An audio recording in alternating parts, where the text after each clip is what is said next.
I've got a Ramada in the backyard and also the back patio. They've got the rolled roofing on them. I was wondering if there'd be any advantage to replacing that with metal. Is it sloped? Yes. Like you have a big pitch, or is it real flat? It's about, say, 15 degrees or more. 212? Well, I don't know if you'd really want to put metal on something too flat. What is it, 15? 12 by 15? 12 by 15, you can get full sheets to cover the 12, but be an option. Is it currently leaking? What's the purpose of thinking through a new roofing material?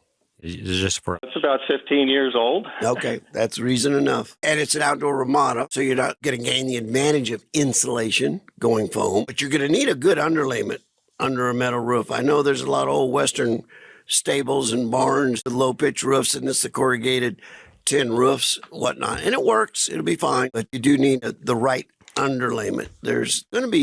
There are going to be less expensive options for sure. You see those on those mobile homes. They put those corrugated metal on that.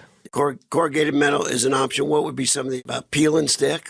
You want to put some peel and stick underlayment under there for sure to keep it watertight. We're hardly doing 90-pound mop on anymore, are we? No, I don't see all any. Those guys retired. Like the insurance. And they never taught their kids how to do it. Smart guys. Smart kids. Man, that was a job I could never imagine. Man, I'd be on the concrete pouring crew, and we'd be rolling up and washing our tools off, and they'd be showing up to. Could you imagine doing that at 115? No.